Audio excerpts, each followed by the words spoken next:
Welcome back. I've given the cats something to watch on the TV in the bedroom, so they're not in here right now. I've introduced them to YouTube videos of birds and squirrels, which of course you may have seen on the community page here and on our Instagram and whatnot. And now that's what they expect when the TV's turned on. So I feel bad if I don't put on squirrels and birds for them in the mornings. So all right, something to occupy them, and they seem to, especially Bear. She really seems to enjoy it. So, all right, Austin Matthews is out tonight for the Toronto Maple Leafs. See, I'm talking about the Cats before the hockey because I know why people watch these videos. It's for the Cats. So Matthews out tonight with a similar, but not the same wrist injury. So it's a similar injury, meaning it might be his hand wrist. And when I hear this, I'm thinking, okay, so when you're injured and you're overcompensating, trying not to hurt yourself, you're trying not to aggravate the injury, so you make something worse. Maybe your right leg's bothering you, and you end up hurting your left leg because you're trying not to put too much weight on the right. So that's what was my first thought here, was maybe it's something where he's still trying not to hurt the wrist, so maybe something else is going on now because he's overcompensating, trying not to hurt himself further. It doesn't sound like it's anything major. He's just out for tonight. And they may get Nylander back tomorrow. Nylander has to have 2 negative tests. He's at 1 right now. Once he gets that second negative test, he should be back in the lineup for their next game. He'll just be back for practice tomorrow, and then I think it's Saturday they play again. So a lot of talk in Canuck land about JT Miller yesterday coming out and saying that he is not comfortable with coming back at this point, and he doesn't know that his teammates are ready for the rigors of an NHL schedule of 19 games in 31 days. I totally understand what he's saying. I also, from an NHL perspective, understand them wanting to get 56 games done and not wanting to go with points percentage for playoffs and maybe having a lot of uneven schedules. I can understand both sides on this argument, which is why I didn't make a video talking about it yesterday. I understand there's a lot of emotion involved with Canuck fans for this. The Vancouver Canucks official Twitter account actually sent out the message from JT Miller about how they're uncomfortable, and him speaking, basically saying, "Look, I'm speaking for myself as well." So none of the players have opted out at this point. The game tomorrow, now there's talk about whether or not that gets pushed back. And I would think, how do you push it back without just flat out canceling it? And again, the idea that, well, they shouldn't play at all, they should be done for the rest of the season. I don't know that it's that simple.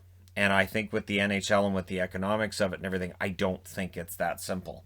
I think it would create more headaches for the NHL if they don't find a way to get them 56 games, which could then affect the playoff race for other teams. Because again, Vancouver's one of the lower teams in the Canadian division. So a team that misses the playoffs could argue, hey, we might have made it if we'd had those games against the Canucks and we didn't get them. So now we're outside the playoffs looking in. So again, there are a lot of ways of looking at this, and I totally get why people are upset. But the idea that, again, and people have said, well, where's the union in this? I've worked for unions before, and unions are there and they're useful. A union can help you get more money and pay. A union can help you out with things. But the day to day and with something like this, there's limited power the union can really provide because they can't threaten to hold out. There's no allowance in the CBA. Once the CBA is signed, you can't hold out. You can't walk out on your job. That's one of the things is, yeah, you're not allowed. And again, I know that from being in union before, where it was, well, we could just walk out. Actually, you can't. We're not allowed to walk out because it's right in the collective bargaining agreement. So there's limited leeway here for the union to do a whole lot other than monitor things. They're supposed to have physicals for the players today, which involves like cardiac testing and all this stuff. And then there'll be a further decision made. So tomorrow's game right now is still on. Do I think it gets played? I'm 50-50 on it. And again, we'll see probably some fill-ins, but there are other teams who've played with fill-ins when they came back. There are other teams who've been out for a while, had one practice, and then they're right back into the games. And, by next season, this is all in the rearview mirror. We're dealing with this season, though, and I think the NHL is dealing with this minefield as well as they possibly could without, and again, I'm not saying that it's realistic to have 19 games in 31 days after going through what these guys have gone through. But I know it's not that simple. None of this is really that simple. It's very much a dicey situation. I'll be interested to see how the league deals with it. Because again, you absolutely could have them play 52 games, 51 games. But then how does that affect the other schedules? Do you have the other teams play against each other to get to 56 games? How much else do you move around? And we'll see what happens. I'm hoping we find a way to get this resolved in a way that protects the players, protects the integrity of the schedule as well, and makes fans as happy as possible. I know that that's all going to be relative because there are fans that just won't be happy. We'll see.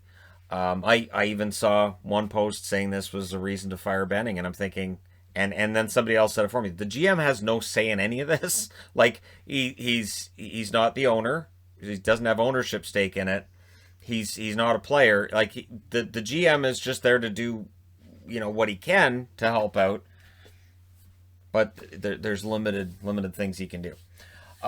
So going back to Toronto news, Amirov has signed his 3-year entry-level contract. He returns to the KHL, and they're going to work with him over the next year. And it sounds like it's kind of a fluid situation. Like they'll see where he's at in his development. They don't want to rush him, which is a very good idea.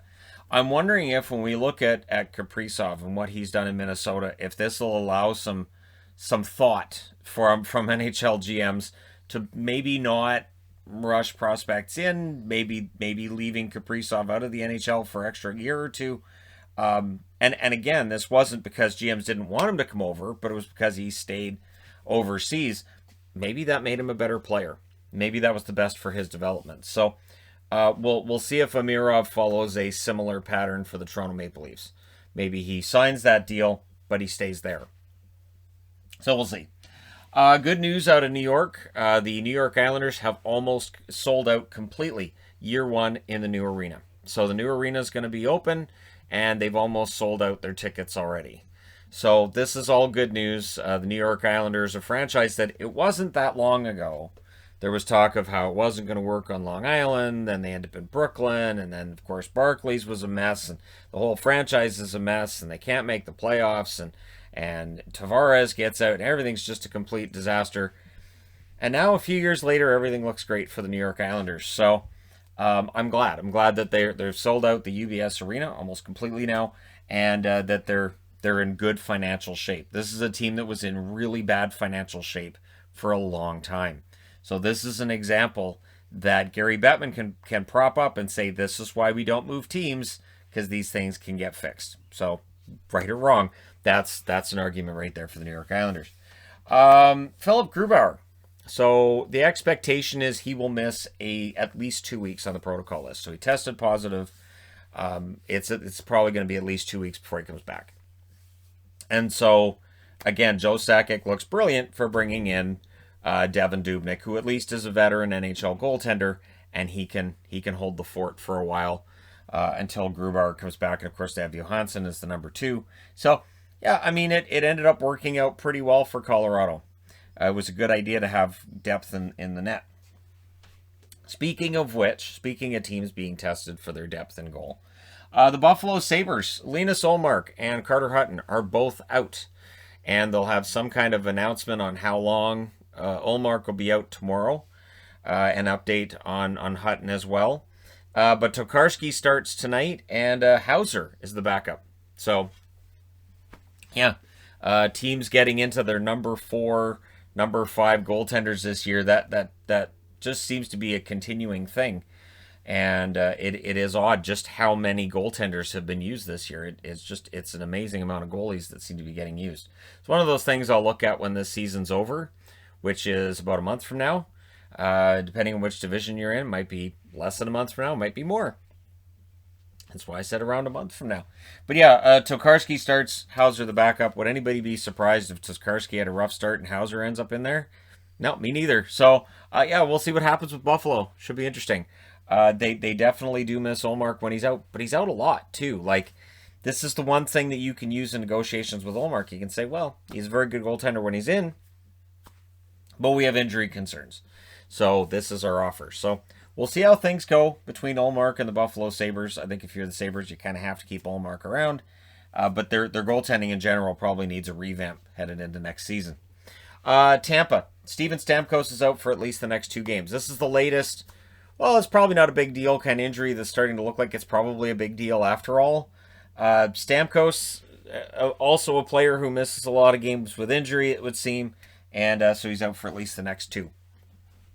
So we'll see how Tampa does against Florida, minus Stamkos. Remember, Kucherov's out the whole year. So, yeah, this should be a very interesting little mini-series between themselves and the Florida Panthers. Dallas, Jim Nill has announced that April 26th, the potential return for Tyler Seguin. So they've shut down Radulov for the year. Ben Bishop shut down for the year, not going to play. And Seguin, not shut down, should be coming back April 26th. So he's not going to play a lot before the end of the season. I don't think Dallas makes the playoffs this year, so he'll come back for a handful of games and then the season's done. But at least over that handful of games, we'll get an idea for where Seguin is at, and maybe it gives Nill an idea of what to do in the offseason. It's going to be an interesting offseason for Dallas because they're approaching it as if, you know what, injuries are what submarined us, so we're not going to make any big moves because we believe that this team still would have been a playoff team if not for injury. And I buy that argument, but not by a lot. I don't know how much better this team would have been if they had been healthy all year. We have no way of knowing. So, yeah, we'll see. Fingers crossed that that's what happens. For Florida, so while Florida's dealing with injuries, Bill Zito seemed to be pretty smart in picking up some guys when he did. Gusev's making his debut tonight. Montour's making his debut tonight. Wallmark's making his debut. Drieger will be in net for Florida. So, again, all these reinforcements show up at the exact right time. And Gusev, he's going to hit the ground running. He's on the top line with Barkov and Marchment. So, it'll be interesting to see what happens. And Mason Marchment's been a very interesting player to watch for Florida because he's really been quite useful for them. And we'll see whether or not he ends up getting a top 6 role with them next year. And I think it's been justified with the way he's played over the last few weeks especially. He's been really good. So we'll see how things go for Florida tonight. Let me know your thoughts in the comment section below as always. Don't forget to hit like and subscribe if you're browsing your way through. You just happened upon this video. Come over here, channel. And thank you guys so much for watching. For all your support from me and Shadow, who's curious because there's somebody outside, so that's probably why he came out. I will talk to you guys again soon. And that was for people who just tune in just for the cat. So you got a cat. It only took 13 minutes for a cat to show up. I'll talk to you guys again soon.